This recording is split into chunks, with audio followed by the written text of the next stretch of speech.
అందరికీ నమస్తే. ముందుగా మనం ఆర్ఆర్బి అంటే రైల్వేస్లో మనకి assistant loco pilot ALP assistant loco pilot గురించి మనం తెలుసుకుందాం. అసిస్టెంట్ లోకో పైలట్లో మనకి సెలక్షన్ ప్రొసీజర్ అనేది ఎలా ఉంటుందంటే అసిస్టెంట్ లోకో పైలట్లో సెలక్షన్ ప్రొసీజర్ అనేది CBT-1 అనేది ఉంటుంది, అంతేనా? ఓకే. ఈ CBT-1లో సో మొత్తం ఎన్ని మార్కులకు ఉంటుంది? సో టోటల్ వచ్చి 75 మార్క్స్కి ఉంటుంది. సో 75 మార్క్స్కి ఉంటుంది CBT-1. ఇందులో 75 మార్క్స్లో మ్యాథ్స్ ఉంటుందిగా, మ్యాథమెటిక్స్ వచ్చి 20 మార్క్స్ ఉంటుంది. ఓకే. జనరల్ ఇంటెలిజెన్స్ వచ్చి 25 మార్క్స్ ఉంటుంది. ఓకే. జనరల్ సైన్స్ వచ్చి మనకి 20 మార్క్స్ ఉంటుంది. తర్వాత current affairs, general awareness current affairs 65 and it is 10. So ఇది ప్యాటర్న్. టోటల్ 75 మార్క్స్ అనేది ఉంటుంది. ఓకే. 75 మార్క్స్ CBT-1 ఉంటుంది అసిస్టెంట్ లోకో పైలట్. అయితే అసిస్టెంట్ లోకో పైలట్ 75 మార్క్స్ అనేది ఉంటుంది. ఓకే. ఇందులో ఎవరైతే క్వాలిఫై అయ్యారో వాళ్ళకి CBT-2 అనేది కండక్ట్ చేస్తారు. వాళ్ళకి ఏం కండక్ట్ చేస్తారు? CBT-2 అనేది కండక్ట్ చేస్తారు. ఈ CBT-2లో ఏముంటుంది? CBT-2లో పార్ట్ ఏ అని, పార్ట్ బి అని, పార్ట్ ఏ మరియు పార్ట్ బి అని ఉంటుంది. ఓకేనా? ఈ పార్ట్ ఏలో ఏముంటాయి? పార్ట్ ఏలో ఏముంటుంది? ఏ సబ్జెక్ట్స్ ఉంటాయంటే పార్ట్ ఏలో 100 మార్క్స్కి ఉంటుంది. 100 మార్క్స్కి పార్ట్ ఏ అనేది 100 మార్క్స్కి ఉంటుంది. యాజ్ ఇట్ ఈజ్గా ఇందులో మ్యాథ్స్ ఉంటుంది. మ్యాథ్స్ అనేది 25 మార్క్స్కి ఉంటుంది. తర్వాత జనరల్ ఇంటెలిజెన్స్ అండ్ రీజనింగ్ అనేది 25 మార్క్స్కి ఉంటుంది. తర్వాత బేసిక్ సైన్స్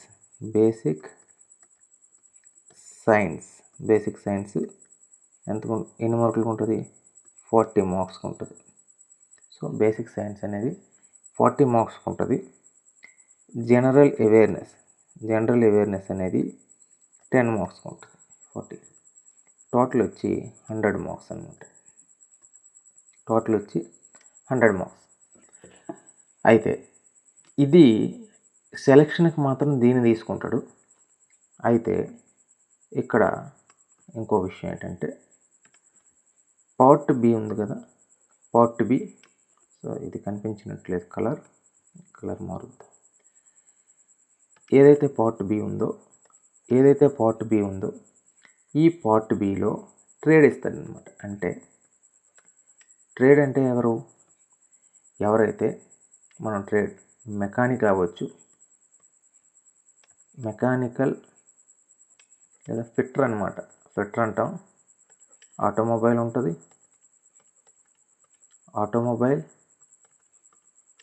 టర్నర్,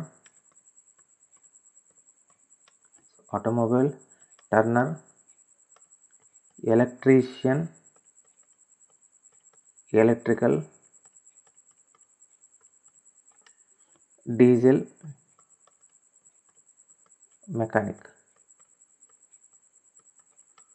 వీళ్ళందరూ కూడా మెకానికల్ అవ్వచ్చు, డీజిల్ మెకానిక్ అవ్వచ్చు, ఫిట్టర్, ఆటోమొబైల్, వీళ్ళందరూ కూడా ట్రేడ్లోకి వస్తారు. ఈ ట్రేడ్లో ఉన్న వాళ్ళందరికీ కూడా ఏదైతే వాళ్ళ యొక్క ట్రేడ్కి సంబంధించి రిలేటెడ్గా ఉంటుందో దాంట్లో మనకి పార్ట్ బి అనేది దాంట్లో ఎగ్జామ్ అనేది పెట్టడం జరుగుతుంది. పార్ట్ బిలో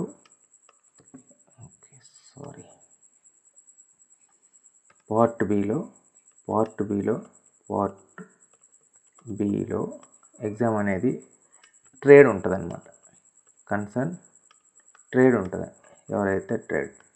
అయితే మనం ఇక్కడ తెలుసుకునే ట్రేడ్, ఇప్పుడు మనం ఇక్కడ డీల్ చేస్తుంది ఏంటంటే ఫిట్టర్.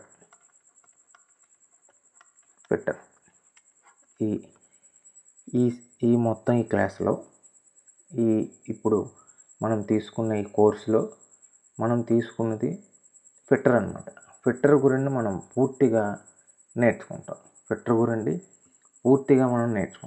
అయితే ఎగ్జామ్ ఓరియంటెడ్గా చూస్తే ఈ ఫిట్టర్లో పార్ట్ బిలో ఎన్ని మార్కులకు ఉంటుందంటే 75 మార్క్స్కి ఉంటుంది.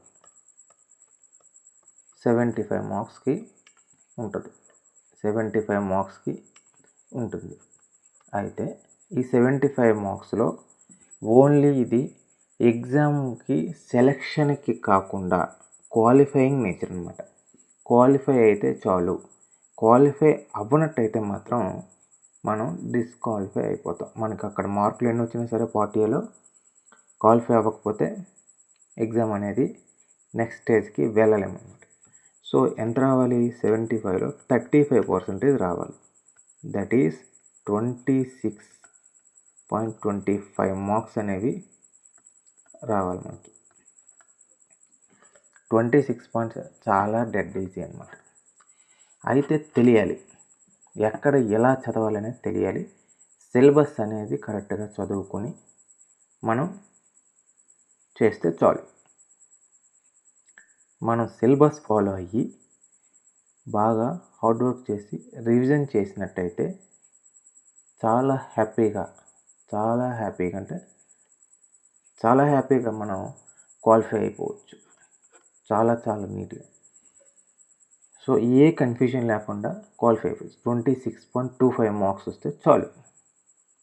అయితే అది రావాలంటే ముందుగా మనం సిలబస్ ఏంటి అనేది క్లారిటీగా ఉండాలి. సిలబస్లో ఏమేమి కవర్ అవుతాయి, సో క్వశ్చన్స్ అనేవి ఎట్లా వస్తాయి, ఏ పాయింట్ నుండి వస్తాయి అనేది మనం తెలుసుకోవాలి. క్వశ్చన్స్ అనేది ఎక్కడ వస్తాయి, ఏ పాయింట్ నుండి వస్తాయి, ఎలా అడుగుతాడు క్వశ్చన్స్, ఎలా ఇచ్చినా సరే చెప్పాలి. క్వశ్చన్ అనేది మనం ఎలా ఇచ్చినా చెప్పేటట్టు ఉండాలి. సో ఆ కాన్సెప్ట్ను మొత్తం కవర్ చేయగలగాలి. సో ఆ కాన్సెప్ట్ మొత్తం కవర్ చేసే బాధ్యత నాది. ఆ కాన్సెప్ట్ మొత్తం కవర్ చేస్తా. సో ఏదైతే మనకి ఇచ్చాడో ఆ కాన్సెప్ట్ మొత్తం కూడా కవర్ చేస్తాం. ఆల్రౌండ్లో కవర్ చేస్తాం. సో ఆ కాన్సెప్ట్ కవర్ చేసి దానిపైన ఏ బిట్ వచ్చినా సరే చేయగలిగేటట్టు ఉండాలి. అయితే దీంట్లో మీరు చేయవలసింది ఏంటంటే ప్రిపేర్, కొంచెం హార్డ్ వర్క్ చేసి చెప్పిన దాన్ని రివిజన్ చేసుకుంటూ ఉంటే చాలు. ఓకే. అయితే ఇప్పుడు మనం ఏం చేస్తామంటే ఫిట్టర్ యొక్క సిలబస్ అనేది చూద్దాం. ఫిట్టర్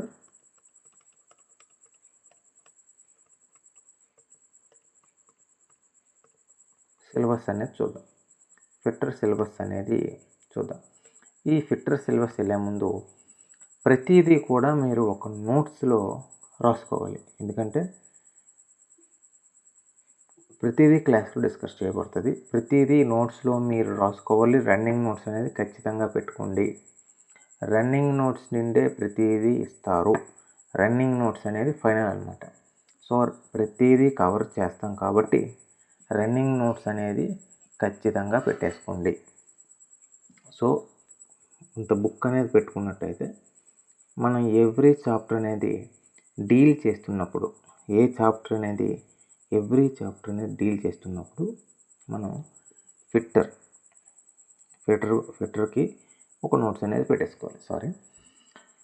సో పెట్టేసుకొని ప్రతిదీ కూడా రన్నింగ్ నోట్స్ అనేది ఉండాలి. రన్నింగ్ నోట్స్ అనేది చాలా ఇంపార్టెంట్ అన్నమాట. రన్నింగ్ నోట్స్ ప్రతిదీ కూడా దీంట్లో నోట్ చేయగలగాలి.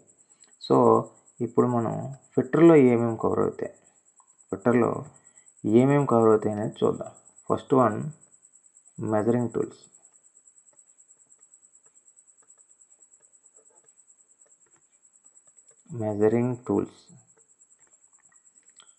సో మెజరింగ్ టూల్స్ అంటే మెజర్ చేయడానికి యూజ్ చేసే టూల్స్. అయితే మనం ఫిల్టర్లో ఎక్కడెక్కడ వేరే ఆపరేషన్స్లో ఏ మెజరింగ్ టూల్ యూజ్ చేస్తాం, దీన్ని కొలడానికి ఏ మెజరింగ్ యూజ్ చేస్తాం. హీట్ బాడీస్ మీద మెజర్ చేయాలి కదా, అప్పుడు ఏం యూజ్ చేస్తాం. హీట్ బాడీస్ మీద స్కేల్ పెడితే ఏమవుద్ది, మెల్ట్ అయిపోద్ది. సో హీట్ బాడీస్ మీద ఏ టైప్ ఆఫ్ టూల్తో మనం మెజర్ చేస్తాం. సో మెజరింగ్ ఇన్స్ట్రుమెంట్ సరే, ఇప్పుడు ఇన్నర్ హోల్స్ని మెజర్ చేయడానికి మనం దేన్ని యూజ్ చేస్తాం, ఏ ఇన్స్ట్రుమెంట్స్ని యూజ్ చేస్తాం. అయిపోయింది. చిన్నవి ఉంటాయి కదా, దాన్ని ప్రిసిషన్ టూల్స్లో మనం నేర్చుకుంటాం. తర్వాత మార్కింగ్ టూల్స్. ఓకే, నీకు ఒక రిక్వైర్డ్ షేప్ కావాలి. ఆ రిక్వైర్డ్ షేప్ కావాలంటే ఖచ్చితంగా నువ్వు మెజర్ చేసి మెజరింగ్ టూల్స్ ద్వారా మార్క్ చేయగలగాలి. మార్క్ చేస్తే తర్వాత మనం రిక్వైర్డ్ షేప్ అనేది ఎలా కావాలనేది మార్క్ చేసి ఆపరేషన్ అనేది చేయాలి. దానికి మనకు కావాల్సినవి ఏంటి, మార్క్ చేయడానికి మార్కింగ్ టూల్స్ కావాలి. తర్వాత హ్యాండ్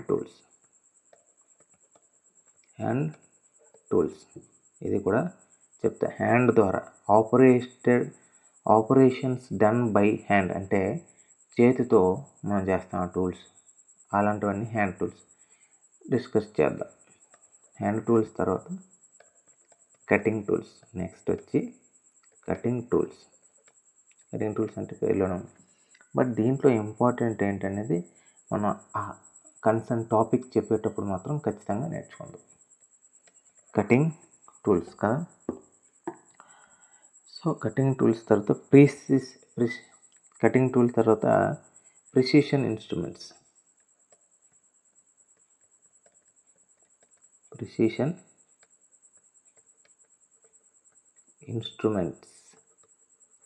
ప్రిసిషన్ ఇన్స్ట్రుమెంట్స్ అంటే చాలా తక్కువ మెజర్మెంట్ చేసేవన్నమాట. అంటే వెర్నియర్ కాలిపర్స్ ఇవన్నీ ఉంటాయి. సో వీటి గురించి తెలియజేస్తుంది. నెక్స్ట్ వచ్చి సిక్స్త్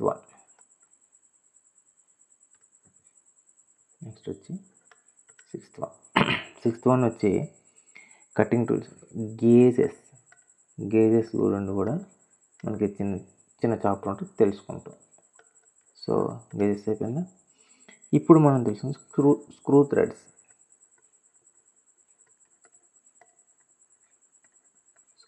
అనేది చాలా ఇంపార్టెంట్. ఎన్ని టైప్స్ ఆఫ్ స్క్రూస్ ఉన్నాయి, ఏ స్క్రూకి ఏ యాంగిల్ ఉంటుంది, ఎక్కడ యూజ్ చేస్తాం, దాని ఫంక్షన్స్ ఏంటి అనేది మనం తెలుసుకుంటాం. ఇక్కడ స్క్రూ థ్రెడ్స్లో ట్రాన్స్మిషన్ ఆఫ్ పవర్.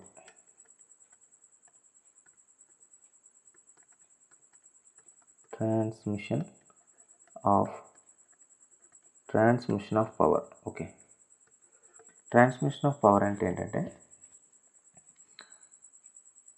ఒక దగ్గర ఉండే పవర్ని వేరే దగ్గరికి ట్రాన్స్ఫర్ చేయాలి. ఈ మధ్యన ఉపయోగించే ఏవైనా ఉన్నాయా అంటే, సపోజ్ ఈ 2 పుల్లీస్ ఉంటాయి. పుల్లీస్ అంటే తెలుసు కదా, బెల్స్. సో అది వద్దులేండి. సైకిల్ ఉంది కదా, చైన్స్ ఉంటుంది కదా, ఈ చైన్ని యూజ్ చేసాం కదా. సో మనం పెడల్ దగ్గర తొక్కుతుంటే అది వెనక వీల్కి వెళ్తుంది కదా. So that is the transmission of power through using chain అనమాట. తర్వాత లిమిట్స్ అండ్ ఫిట్స్ అనమాట. లిమిట్స్ అండ్ ఫిట్స్ కూడా ఇది మనకి ఒక చాప్టరే, ఇది కూడా ఇంపార్టెంటే. సో దాంట్లో బిట్లు ఎలా వస్తాయి కూడా తర్వాత చూద్దాం. లిమిట్స్ అండ్ ఫిట్స్ తర్వాత sheet metal work. Sheet metal work అనేది కూడా నేర్చుకుంటే, షీట్ మెటల్స్ ఎట్లా ఉంటుంది, దాంట్లో యూజ్ చేసే ఎక్విప్మెంట్స్ ఏంటి ఉంటాయి, ఈ షీట్ మెటల్లో మనం ఏ టైపు ఏ యాంగిల్లో చేస్తాం ఇవన్నీ కూడా ఉంటాయి, షేప్స్ అవన్నీ ఉంటాయి షీట్ మెటల్. సో అదే ఇప్పుడు నెక్స్ట్ వచ్చి షీట్ మెటల్ తర్వాత jigs and fixtures. Jigs and fixtures, jigs and fixtures కూడా ఇంపార్టెంట్ అనమాట. ఏంటి హోల్డింగ్, దాని గురించి మనం తెలుసుకుంటాం. తర్వాత మెటల్స్ చాలా ఇంపార్టెంట్. మెటల్స్ అనేది చాలా పెద్ద చాప్టర్ కూడా. మెటల్స్ అనేది చాలా పెద్ద చాప్టర్. సో మెటల్స్, ఎన్ని టైప్స్ ఆఫ్ మెటల్స్ ఉన్నాయి, మెటల్స్ అనేవి ఎలా ప్రొడ్యూస్ చేస్తాం, ఆ ప్రొడ్యూస్ చేసిన ప్రైమరీ మెటల్స్ నుండి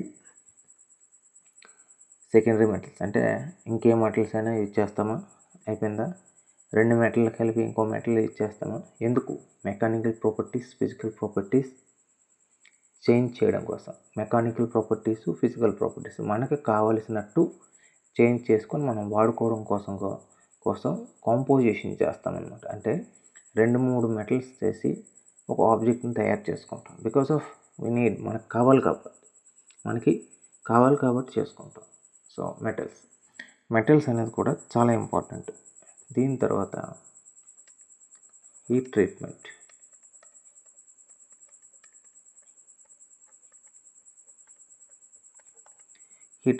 హీట్ ట్రీట్మెంట్స్ అనేవి ఎందుకు, హీట్ ట్రీట్మెంట్స్ అనేవి సేమ్ యాజ్ ఇట్ ఈస్గా the properties of metal changes by using heat treatment చేయడం ద్వారా ఎనిలింగ్ ఉంటుంది, నార్మలింగ్ ఉంటుంది, టెంపరింగ్ ఉంటుంది. ఇవి ఏవైతే చేస్తామో, హార్డనింగ్ ఇవన్నీ చేస్తామో దానివల్ల the properties of metal, so mechanical properties అనేవి మారుతూ ఉంటాయి. సో ఎందుకు మారాలి అనేది మనం అక్కడ డిస్కస్ చేసుకుంటాం. అలా మారితే యూజ్ ఏంటి, ఎందుకు మార్చాలి అనేది అక్కడ తెలుసుకుందాం. Pipes and pipe fitting. Pipes and pipe fitting.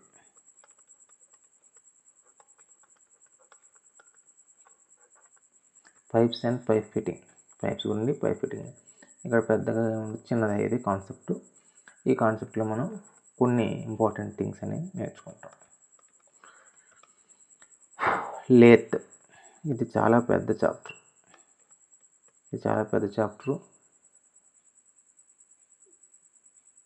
చాలా ఇంపార్టెంట్ చాప్టర్ కూడా.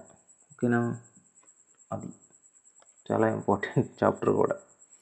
తర్వాత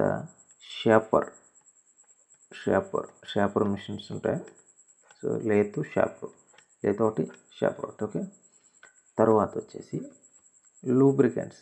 ఇది చిన్న చాప్టర్. లూబ్రికెంట్స్, ఎన్ని టైప్స్ ఆఫ్ లూబ్రికెంట్స్ ఉంటాయి. సో లూబ్రికెంట్స్ ఎన్ని రకాలు, సాలిడ్, లిక్విడ్, సెమీ లిక్విడ్ అంటే ఏంటి, ఇవన్నీ అవి లూబ్రికెంట్స్ కాదు కదా.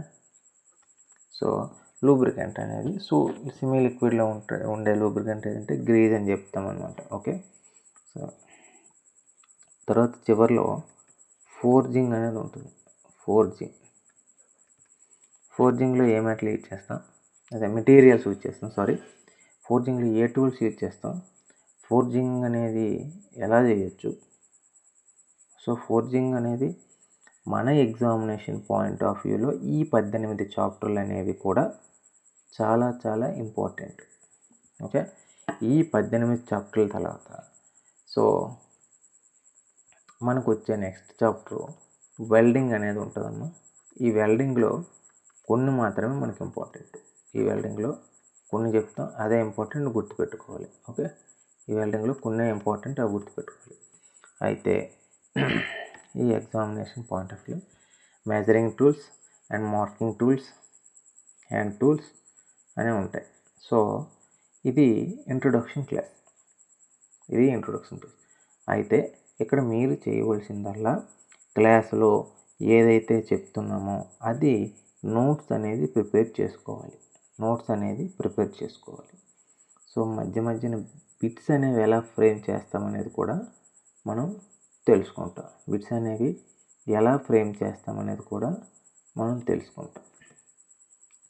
సో బిట్ అనేది ఎలా ఫ్రేమ్ చేస్తాం, దాన్ని ఎలా చేయొచ్చు వితౌట్ కన్ఫ్యూజన్ అనేది ఉంటుంది. వితౌట్ కన్ఫ్యూజన్ అనమాట.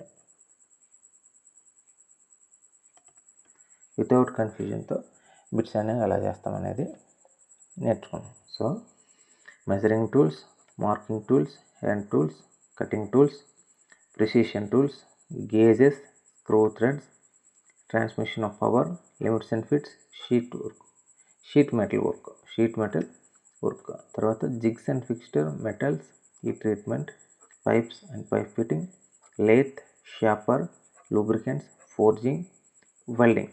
ఇది అనేది చివరిలో చెప్తాను, ఓకేనా. సో ఇది ఇంపార్టెంట్, చివరిలో చెప్తా.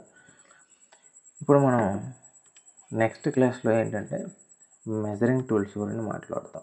నెక్స్ట్ క్లాస్లో ఏం మాట్లాడతాం, మెజరింగ్ టూల్స్ గురించి మనం మాట్లాడతాం. సో నెక్స్ట్ క్లాస్కి వచ్చేసరికి మాత్రం సో ఫుల్గా ప్రిపేర్ అయ్యింది.